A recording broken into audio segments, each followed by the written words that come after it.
Okay, getting into today's message here. Let's see here.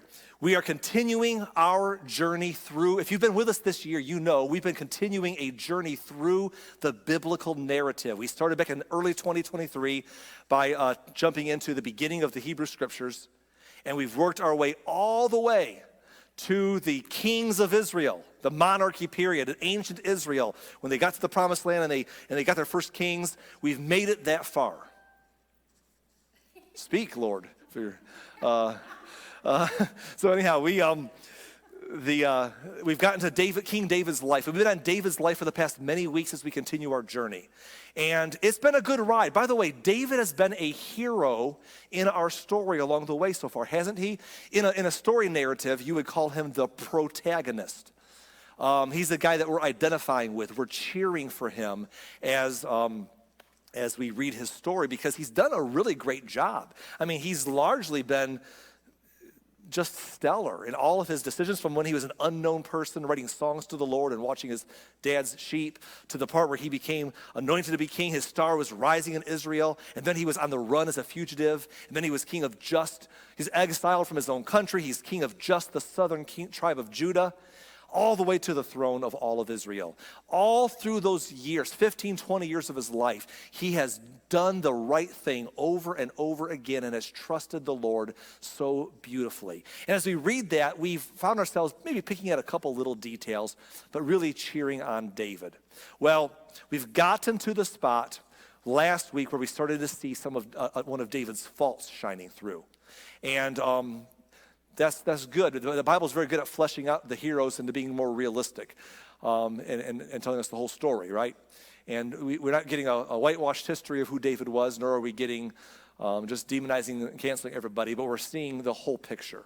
And David's been remarkable so far, but last week we saw him make a terrible, terrible decision. The law that God gave Moses when the Israelites were brought out of slavery and into the wilderness on their way to Canaan, he gave them laws to govern their nation by. And David, who's now king, he loved the law of the Lord. He wrote songs. If you read his songs in the book of Psalms, he writes about how much he loves the law of the Lord. He has a good heart. The problem is that in the law of Moses, the law was that when they became a nation someday, that the future king was not to multiply wives to himself. The king was not to multiply wives, because the fear was that in doing so, it would turn his heart away from God. It would corrupt his heart. And that was the warning. And David didn't heed that warning. We saw him, he married Michal as a young man, and then after his years of exile, they both won she married someone else, he married 2 other women, and then he comes to the throne and marries more in Hebron, and then he gets to the whole kingdom, and he marries more wives and more concubines, and he's breaking the law of Moses, specifically given to future kings. Now, I'm sure he could justify it. He probably said, well, the law says you shouldn't do that because it would corrupt your heart, but my heart's great. We always make ourselves an exception to the rules. And so David probably justified it, but that bad decision, that step he kept taking, taking it over and over, and more wives and concubines. And then we saw last week that when he brought Michal, his first wife, who he had been away from for 15 to 20 years in exile, and she was remarried and he was remarried, he brought her from her one husband and put her into his flock of wives because she was the king, and it hurt the man, and Michal was upset, and you saw her react wrongly to David. Instead of realizing that he was on a bad path, he just took another step and blamed her and basically isolated her as a consequence for the rest of her life, because this was a blind spot. This was a wrong action. And we saw that last week. So David has been great, but this is a problem area. And unfortunately today, it goes worse. Today is a very dark story. I would love to tell you some good, happy stories today, but I have none. Today is a tough story, okay? But you know what? It's in the scriptures, and God gave it to us, and we're going to look at it together in all of its ugliness. Ready? Roll up our sleeves and let's go. First of all, I want to just mention to you that I'm not going to tell you the story of 2 Samuel chapter 10, though I want to, but I kind of practiced this thing through, and it took me about 15 plus minutes to do, and we don't have that kind of time today, trust me. So because of that, I want to encourage you on your own time this week to go home and read 2 Samuel 10, because it's a great story that we're largely skipping over for sake of time. But let me give you a couple high points to get your mind working, and then you can read it for yourself. And if you want to come and join me and talk about it some more, I'd love to tease it out with you. But here's 2 Samuel 10 in a nutshell. David finds out that the king of the Ammonites dies. The king of the Ammonites was good to David while he was a fugitive, and David felt appreciation towards him. So when his son took the throne, David ran over and tried to bless the new king by sending ambassadors his way. But the new king had some bad advice, and they took it hostilely, and he terribly abused David's ambassadors. It's a terrible story. He humiliates and debases them, and it basically starts a war. He starts a war with them through what he did.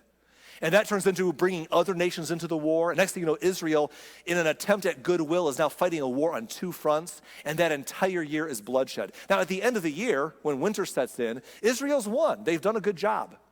They're a very powerful young nation, and they're winning the battles. However, they lost men, no doubt, in wars that did not need to happen because of one king's bad treatment of David's goodwill. So at the end of the year, everyone settles down, and David makes a plan that when the new year rolls in, we're going after the Ammonites for what they started and what they caused, and they're going to be done for. And all the other nations were staying out of it now because they realized Israel was no one to mess with. And so David's men, and by the way, there's a great story in there about Joab and Abishai. Remember those two guys, those brothers that were super great soldiers? They're up and down a little bit. You just read the chapter on your own time. I can't get into it any more than I just did. But we get to our today's story in 2 Samuel chapter number 11. Let's get going. In the spring of the year, when kings normally go out to war, David sent Joab and the Israelite army to fight the Ammonites. I'm going to pause in this half of the verse to explain something here. It says in the spring of the year. Why does it say in the spring of the year when kings normally go out to war? Because there's two times that you didn't typically fight in battle in those days. The first one was late at night in the dark. Most of the time when the nighttime set in, you went back to your private spots and you started the fight when the light came back on. Once in a while, you'll see a story where they fought all night long because it was such an intense, entangled battle that they fought all night long. But usually you're regrouped. Even in recent history, people regroup in the trenches and come back the next day, right? Because they didn't have night vision goggles and high-powered equipment. Like, it was not the same era. So nighttime was a time to settle down. But the other time was winter. People didn't go out to fight during winter. It wasn't all the same reasons. And so when the springtime rolled around, well, it's time to get that part of okay, it's kind of like Northwest Indiana, right? In Northwest Indiana, once winter is over, what comes next? Anybody? Road construction. Second winter, yes. Road construction comes next, right? That's what happens. It's automatic. So when winter's over, in those days, it was time to get the army together, because when you get the army together, you can go off and conquer some new territory, expand your empire, or get the army together to protect you from someone else attacking you. Either way, spring is here, time to get the soldiers together. And David, in this case, is sending Joab and the army to go take on the Ammonites, who started that whole mess in the last chapter that we didn't read today together. And they did. They destroyed the Ammonite army, and they laid siege to the city of Rabbah. Now, if you understand warfare, if you nerd out about battles and history, you probably know this already, but humor me. It's one thing to defeat an army in the field, which Israel does. It's not easy, but if you're stronger and superior, you can do it, and Israel did it. It's a whole nother thing to conquer a city with its walls and its fortifications. To lay siege to a city is hard. Because when you lay siege to a city, they have the upper position. They have the wall, they have the archers shooting down, they have the fortifications. In fact, the military rule basically is, for planning, that you need a much larger force to attack than you do to defend, because the casualty count will be higher in the situation. So they defeat the Ammonites in the battlefield. They come to the capital of Rabbah. They're going to finish them off for all the trouble that we skipped today in the previous chapter. They surround the city, and now is a long, long siege going on. But it says here that while they're doing that, it says that David, however, stayed behind in Jerusalem. Now, just because I just need to say this because I've been around, these stories in this church for a while. So I want to make something clear in case we give David a bad rapport here. It was not unusual for David to stay behind. That's what kings would do. In fact, there are other stories where David stays behind in other confrontations, and there are other stories in the scriptures where other kings stayed behind and sent their generals to war. This is not unusual for David to stay home because David is the king, and the king has more to govern than just the military. So his forces are out doing the military work, and kings usually stayed behind. In early Israel under Saul and earlier under David, you might see them going out. But even already in David's story, he would stay behind because he's the king. He has a whole kingdom to worry about. Now, here was how the world worked back then. When a king would stay home and govern his nation, but his army would go out to battle, when they conquered another city or another capital, the king would know that the victory was close, and he would travel to the front lines so that when they marched into the new acquisition, he would come in and claim it as his own, even though he didn't do any of the hard work, but he's the king, so it's his thing. He would march in. He wouldn't let his generals go in and claim it. The king would show up at the end. But usually they stayed behind. So David's just doing typical king things, staying home during the fight. All that to say this. While he stayed home, verse 2, late one afternoon, after his midday rest, David got out of bed and was walking on the roof of the palace. So, when you're home and the city's probably a little quieter because the people of war are away, David's just sitting at home and he takes a midday nap. Why not? You can. Things are a little chill right now. A lot of the men are gone to war. The women whose husbands, dads, sons are gone, and the men who are too young or too older, or just the local workers or the local guard are there. So things are a little more chill in Jerusalem than normal. And David takes a midday rest. And when he gets done resting, it's late afternoon. He does a couple things, and then he heads up to the roof to look around as the evening settles in. Now, as the evening settles in, that's a great vantage point. If you got a tall spot, it's like I love to hike. I love to go to a mountain with a big vantage point to look out over an area. And if you don't have a mountain, just climb onto the roof. In fact, I don't know about all of you, but I like getting on this roof. How many of you have been on this roof before? Anybody here? A few of us? Okay. Yeah, a few of us have been on the roof. Tim, you and I were on the roof a couple of years ago, working on that steeple for a while. And it was just it's really that little skinny spot right there. Right there. And we're way up there by the steeple. And it's a cool view. I'm taking video of the whole area. The leaves are changing colors. It was this time of year almost. And I love the vantage point of being up high and seeing the lay of the land. And David goes onto the roof. David goes onto the roof, and he looks out over his city that evening. And as he does, it says that as he looked out over the city, he noticed a woman of unusual beauty taking a bath. Now, again, because of my experience in church world and these stories, I need to clarify something for her sake here. What she's doing is perfectly normal for her to do. Now, I want to talk about what she's doing.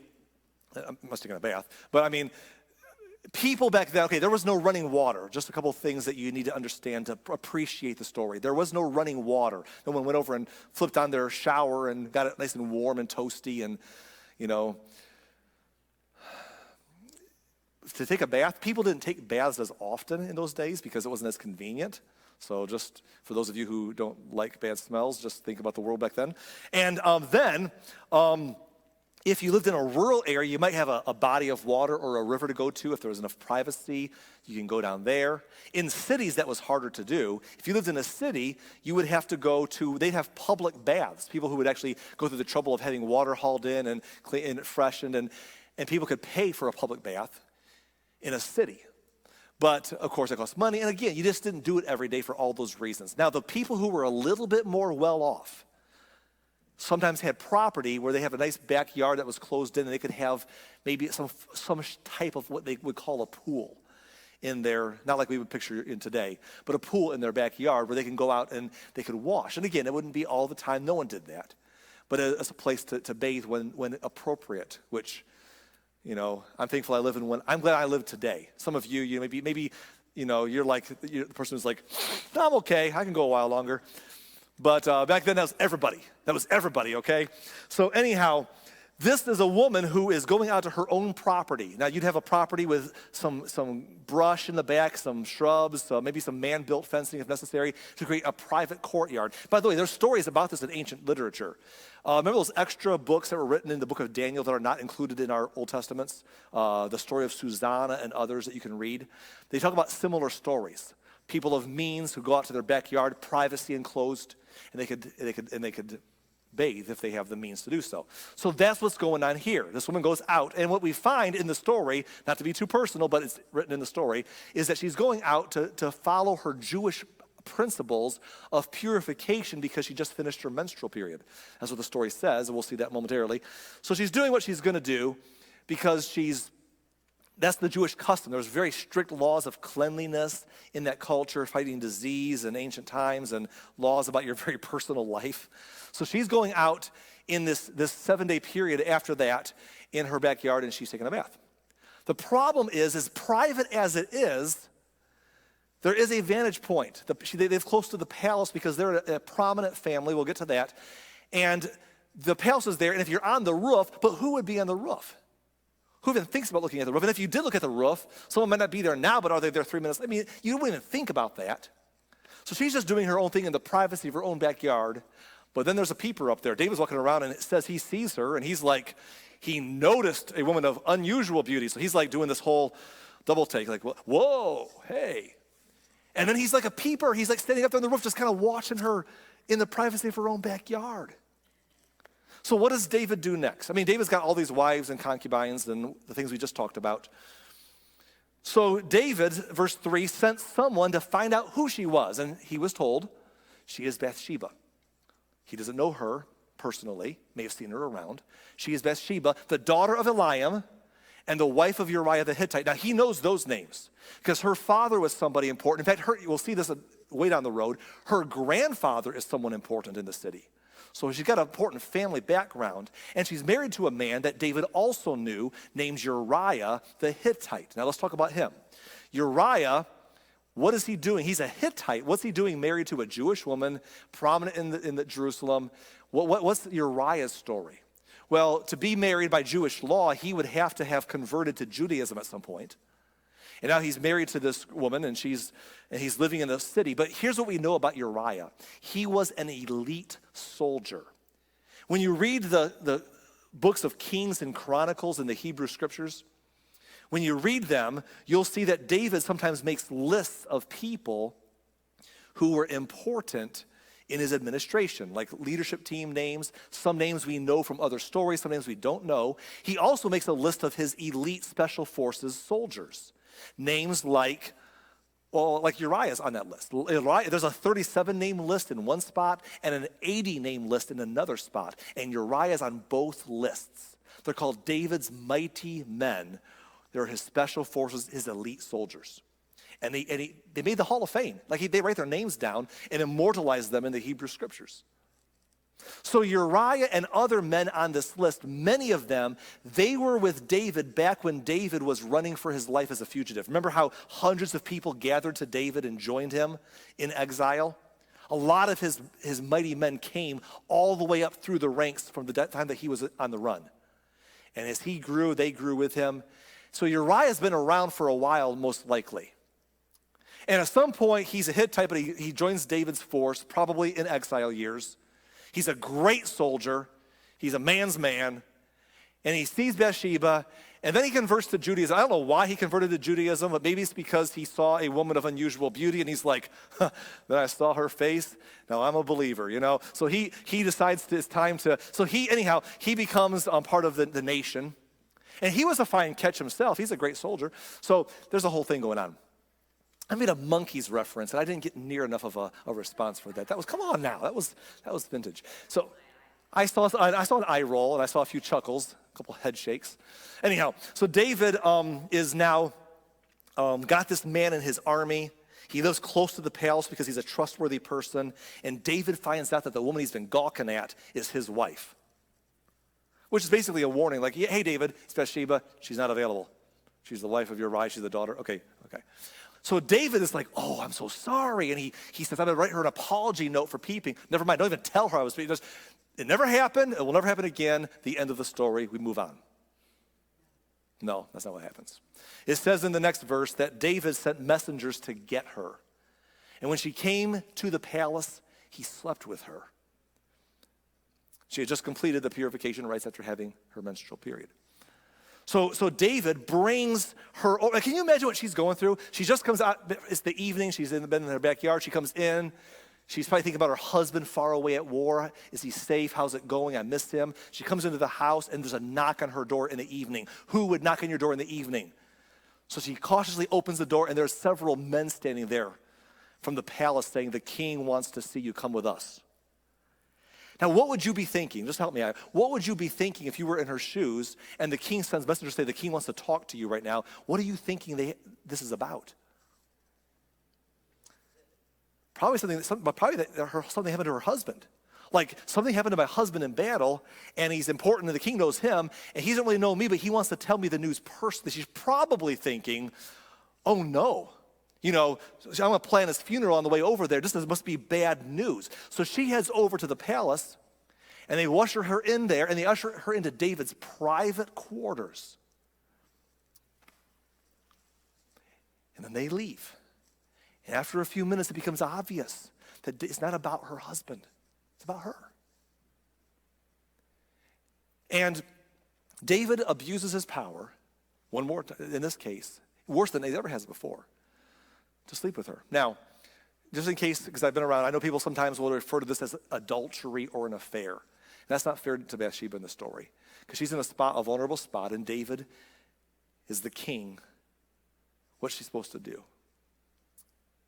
She's been brought over there by men who left her in his presence, and he's making advances on her. He's stronger than she is. She's weaker.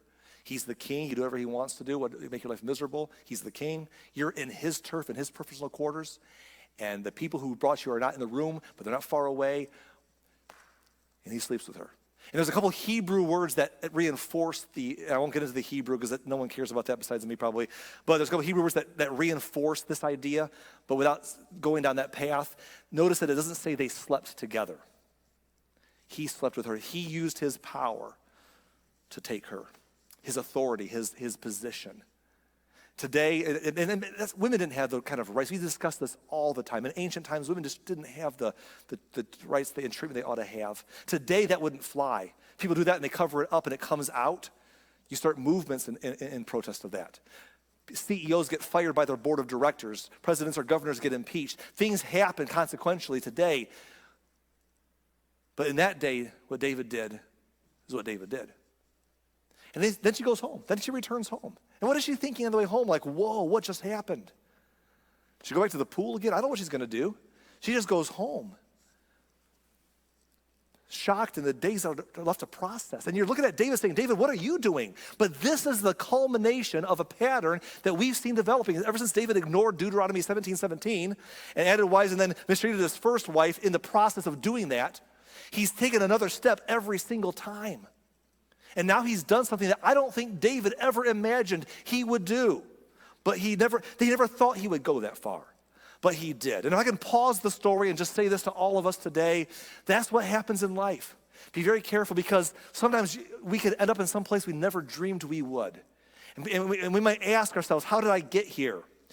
So let me just say, do you know how you get to a place where you never thought you'd be?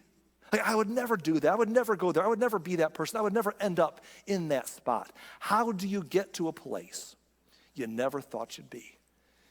And the answer is one step at a time. Just one step at a time. And David's made some steps along the story. And now he's gone one step further. And that's why we always say be careful. Look ahead. Straighten up and live by integrity and say, if I don't want to end up somewhere, I'm not going to meander down that path. Don't just take the short-term look at what you want now. Where does this go? But David has taken steps, and now he's at a spot he never thought he'd be. And what we do along the way in life when we do things like that is we're like, each step we're like, oh, this ain't that big of a deal. It's not that big of a deal until it is. And now it was. Verse 5, later, when Bathsheba discovered that she was pregnant, she sent David a message saying, I'm pregnant.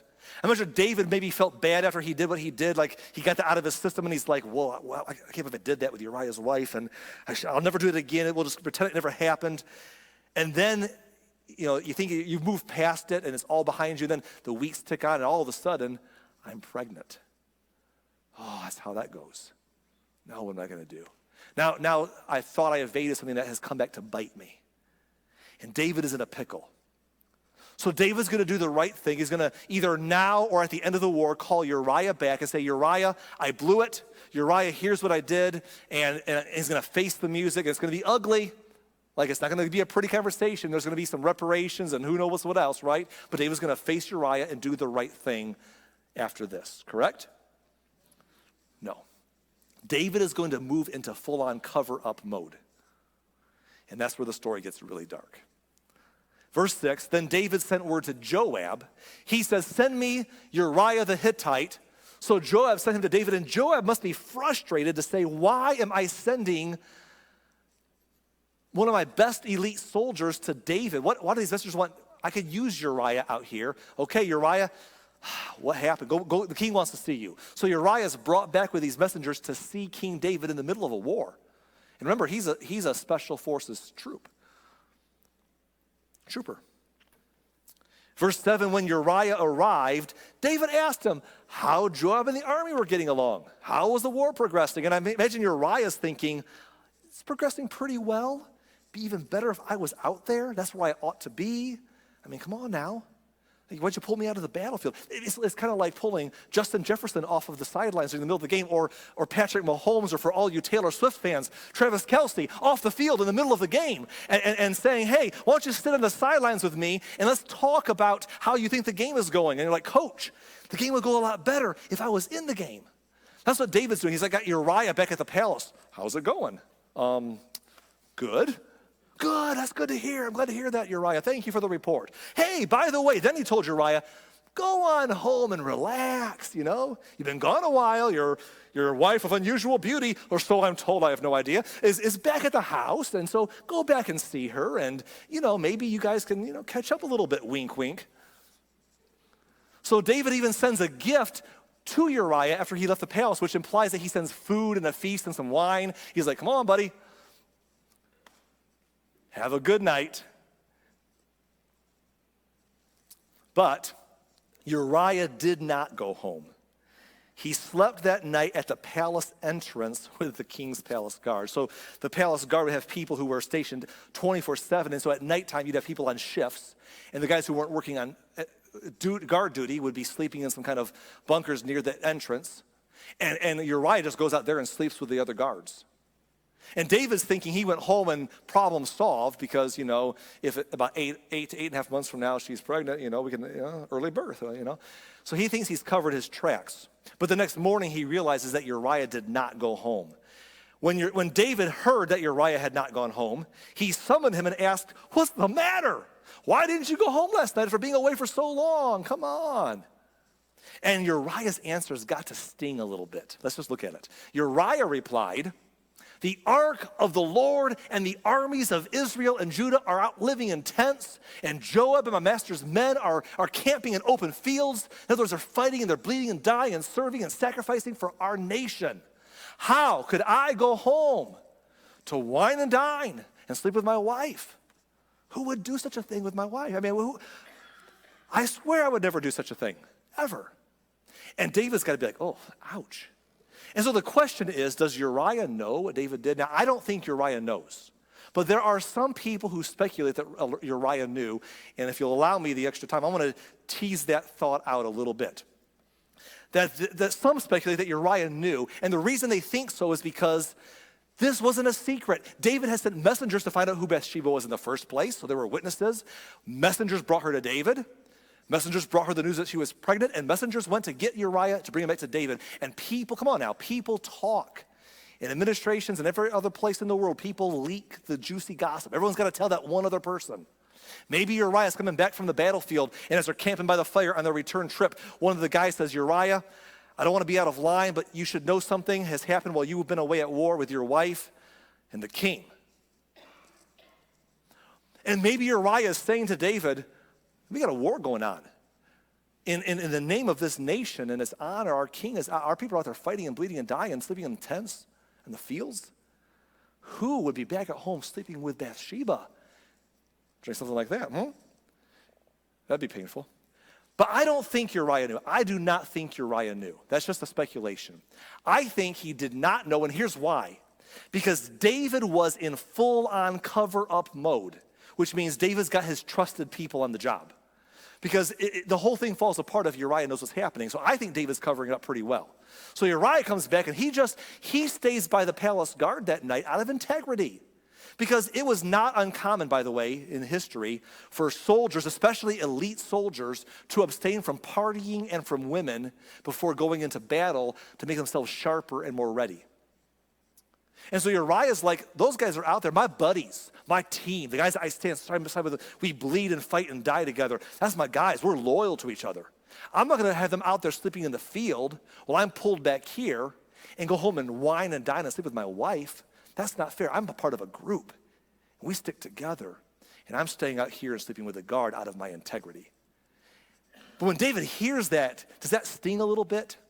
Does David's paranoia meter turn up? Because that's what when we do wrong and we're trying to hide it, it's like, do they know? Oh no, they know. Does David wonder? So David's got to try harder to cover it up. Well, stay here today, David told him, and tomorrow you may return to the army. So Uriah stayed in Jerusalem that day and the next. Check it out. Then David invited him to dinner and got him drunk. He's like, maybe if I get him drunk, really drunk, maybe he'll go home and do what I need him to do to help me pull off the cover up. But again, even then he couldn't get Uriah to go home to his wife. He slept at the palace entrance with the king's palace guard. And David's frustrated at him. He's like, what's wrong with Uriah? What's wrong with Uriah? What's wrong with you, David? What are you trying to do here? Like, he's not cooperating in my cover-up, Like, why are you being so difficult? So that's what we do, by the way, right? When we've done something wrong and we're trying to get out of it, we project our frustrations at the wrong people. We project our anger at people that have no business holding it because we're frustrated. And David's projecting frustration at Uriah. And so David decides it's finally time to come clean and do the right thing. Again, no. Here it goes. Verse 14. So the next morning, David wrote a letter to Joab, and he gave it to Uriah to deliver. The letter instructed Joab, station Uriah on the front lines where the battle is the fiercest, and then pull back so that he'll be killed. Wow. I mean, David's like, I don't want to kill him right here in the city because that would look bad. Maybe that would go down rough because he's a great soldier. I don't want to do that. I don't want to get my own hands dirty directly, so I'll let him be executed by proxy. I'll let someone else do it for me, and then what? Can you imagine when Uriah shows back up to the battlefield? And by the way, Uriah is carrying his own death letter. This guy's been nothing but loyal. All these years, probably since David's fugitive years, standing by him and he's come all this way. And he's out in the battlefield serving his king and his nation while David's sleeping with his wife, forcing his wife. And then he comes back home and does the right thing again as a man of integrity. Now he's carrying a letter out of duty for his king to his commander that in the sealed letter says, make sure Uriah dies. How does that feel? He has no idea what's happening. Can you imagine he hands the letter to Joab, and Joab, when he gets back, and Joab's like, oh, good, Uriah. Yeah, I'll take that letter. Good to have you back. Get ready. We got a lot of fighting going on. I'll catch you up pretty quick. Hold on. Let me see what the letter says. Oh, thank you. Yes, well, get back to battle, buddy. And sure enough, at some point, Joab assigned Uriah to a spot close to the city wall where he knew the enemy's strongest men were fighting. By the city wall was a dangerous spot because they'd fire arrows down from the top. And also people come out close to the city wall and fight. They can retreat back in safely after small skirmishes. And Joab said, there's a dangerous spot right here. People will die. We may win as we're good, but we're going to lose some people. He puts Uriah in that group. And when the enemy soldiers came out of the city to fight, Uriah the Hittite was killed along with several other Israelite soldiers. And the implication from the letter rounds out that story, that what most likely happened at some point while people are fighting and dying is Joab and the men pulled back.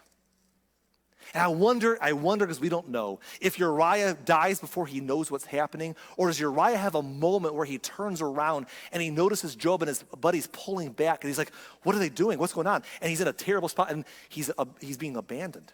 Does he have a moment or not where he sees that and says, why? Does it ever cross his mind that the people that he was loyal enough not to even go home to his wife when he's back in Jerusalem because they're a team and this is people, and now Joab is saying, come on guys, does he know what's being done to him before he's killed? And he dies. And David, what have you done? Like seriously, what have you done? Well, David done wrong, but now David's in cover-up mode. And here's what David figured out. That it was easier to stab him in the back than to look him in the eye, right? That's what happens. It's easier to say, because what does he say to Uriah? What does he say? Hey, Uriah, how's the weather? Hey, by the way, well, you were gone. Your wife, and I brought her over, and, because he's going to find out. When he comes back from battle and she's got a baby, or she's very pregnant, what's she going to say? It's the virgin birth again? I mean, 1,000 years early. I mean, what's going to happen when Uriah comes home? Does David blame somebody else? Does he deny it? Does he cover it up? Does he have a conversation with Uriah and say, Uriah, I blew it, man. I just blew it. What's Uriah going to do? I mean, to me, he had three options. Option one is to say, okay, well, she's yours now. I want reparations and be discharged from your service. I'm going to go my separate way and I'm out of here. And just live with that. Or he could say, well, that's her baby as much as yours, and she's my wife, and you shouldn't have done it. I'm taking her and the baby. You'll never see him. We're going to be out of here. You let us go and take care of us properly, and we're out of here, and you release us. Or maybe he says, how about you let your guard step away, and you have to fight man to man. If you're really sorry, give me a fair fight. I don't know what he would say. Any of those scenarios or others would be very uncomfortable for David to face. And David says, I don't want to do it because it would break Uriah's heart to know what I did to his wife. So I'll just have him killed, because that's much better, But this was not about Uriah. This was about David. And for David, it was easier to stab him in the back than to look him in the eye. It's easier to avoid the confrontation that makes me uncomfortable, no matter what it cost you. Well, verse 18. Then Joab sent a battle report to David. He told his messenger, report all the news of the battle to the king, but the king might get angry and he might ask, why did the troops go so close to the city? Didn't they know they would be shooting from the walls? Like, that was kind of a dumb move, Joab. If the king gets mad and says, why would you get so close to the wall? Then just tell him, Uriah the Hittite was killed too. And the messenger does exactly that. He tells him the whole battle, the tough skirmish, and that Uriah had died too. And check out David's response in verse 25. Well, tell Joab not to be discouraged, David said. Hey, the sword devours this one today and that one tomorrow. Just fight harder next time and conquer the city. It's okay. It's all good. And seriously, wow. Just wow. Verse 26. When Uriah's wife, when Bathsheba, heard that her husband was dead, she mourned for him. Can you imagine what this girl has gone through? Like, from the time that she was coming into her house after a nice bath and being knocked at the door, being brought to the king, thinking, why does the king want me now? Is something bad happened to my husband? Well, not yet, no. And then she's brought into the palace, and what happens to her happens to her. And then she's sent back home to process that, however that looks, processing all that. Where's her resource? Where's her recourse? And then she's pregnant. And then the king's like, oh, we'll figure it out. Don't worry about it. And then at some point her husband comes back to the city and she never sees him. Does she know he was there and didn't come see her? Or does she never know he was there? But all of a sudden one day she hears the word that he's dead. And she mourns and she grieves. So much loss and so much change in her life. And when the period of mourning was over, David sent for her and brought her to the palace. And she became one of his wives. And then she gave birth to a son. A few months later, she gives birth, and a few months after that, everything's back to business as usual. She's now one of the harem. And you read that story, and here's what I think. What happened to David? What happened to David? Because look, if we can rewind a few months, when King Saul became king, remember King Saul? He seemed like a good king, didn't he, at the time? But then as he became king longer, he made bad decisions, he became a bad king, and then a terrible king. And we made an observation. We said, did Saul become bad when he came to power? Like, did power ruin him? Did absolute power corrupt absolutely? Is that what happened to Saul? Or was Saul already a bad person that power just revealed his troubles? We weren't positive which way it went. But with David, we know. David has been amazing all the way through our stories. He has trusted God when he was a nobody, writing songs in the sheepfold, trusting God to help him as a rising star, trusting God when he was a fugitive and in exile for years upon years and never losing faith, and coming to a spot where he took over the southern tribe of Judah and trusting God through that period, getting the whole nation and bringing the ark of God into the city and worshiping God central. David's been a great guy, but somewhere in the middle of his power and his peak of his success, he did this. And it's just an observation of life that success has done more damage to people than struggle ever has. Right? Have you all seen that before? That people can struggle sometimes and keep the faith and trust God and do the right thing and fail and get back up from failure and keep going. But then when we succeed, it's like, oh, I'm entitled. Oh, I deserve this. Oh, I'm untouchable. Or whatever it may be. And David has succeeded beyond his wildest dreams in his life. And all of a sudden, he's like, well, the women love it. Did David convince himself along the way that Bathsheba wanted it? I didn't do anything wrong. I didn't hold her down screaming. She didn't complain. What's she supposed to do, though? I think she wanted what happened. I think that, I'm the king. I have lots of wives. Uriah should understand, but I'll cover it up. But he won't cooperate. I'll kill him. Now she's my wife. How has it gotten to this spot? All I know is that David knew he blew it. But at some point, David was afraid of the cost of his actions, and so he made someone else pay the price. I want you to think about this. What David did with Bathsheba was very wrong. You can argue it was a crime of passion. Like he saw her, he's like, I want that. And then at some point, when he brings her to the palace, maybe he was wanting to feel out the situation, but once he saw her up close, he got even more, and he had the opportunity in his chambers. He just went full on kind of passion, and it's wrong beyond words. But what David did to Uriah was a crime of premeditation. That was because David's like, I did something wrong, and I don't want to face the music. Because it's hard to face the cost of wrongdoing, right? It's a temptation. We all experience that when we do something wrong, I don't want to pay for that, so I'm going to let someone else pay the price. I'll deflect it. I'll pass the blame, or I'll at least cast some shade, or I'll do something. I'll do whatever it takes to let someone else pay a price so I don't have to, because I can't bear the cost of my actions. And it's a human nature thing, and I want to just say this to you today. Yes, live by integrity. We all should. I said earlier, don't just take the short look at what you want to do today. Take the long look. That's what integrity does. And say, where does this path lead me? And don't end up there one step at a time unless you want to be there. But here's the thing. Along the way, even people of integrity will mess up sometimes. Not necessarily like this, but on some small scale or a larger scale, people of integrity will make some mistakes and some sins. Because we are human and we are sinners. So here's my answer to you, and please hear me. When our integrity fails, or when we fail our integrity, have enough integrity to do the right thing then. And if you find yourself in a spot where you're like, I don't want to face the cost of a previous action, here's my advice today. When you find yourself in a hole, stop digging. Right? When you find yourself in a hole, just stop. Just call for, get help. Say, if I get help, people are going to know. Someone's going to know. They might make fun. I might look, but it might be a price to pay. But it's better than to keep on digging, thinking that that's a path out.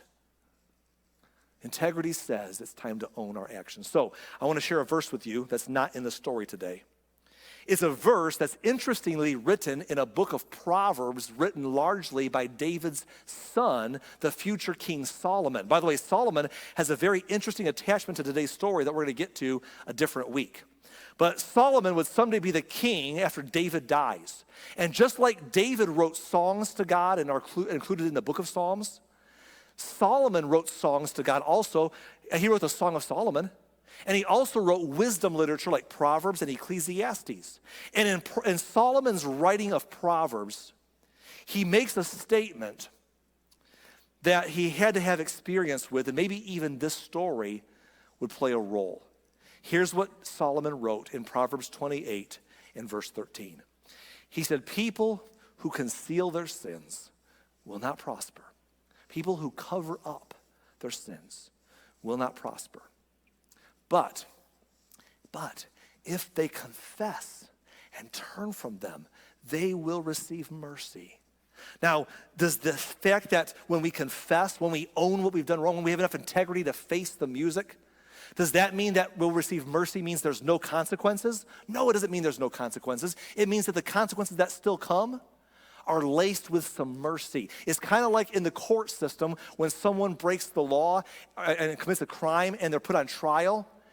If they confess and plead guilty and they're sentenced to something because of their guilty, but they pled guilty, they always receive a more lenient or merciful sentence because they said, I'm guilty. When someone says, I'm not guilty, it has to be proven guilty, it's always a harsher thing when it's proven afterwards, because confessing versus denying is a big deal. It's like moms and dads, you know this, raising kids, right? And I know all of our young families are camping today, but to all of us, online or in person, if you're raising kids, you do this. You do this, don't you? You say to your children, one of the most important rules to have in our life is don't lie. Like if you don't lie, we'll be okay. If you do something wrong, just face it and we'll deal with it. And yes, there may be consequences still, but it's gonna be a whole lot worse if you cover it up. We gotta figure it out the hard way, because lying breaks trust, right?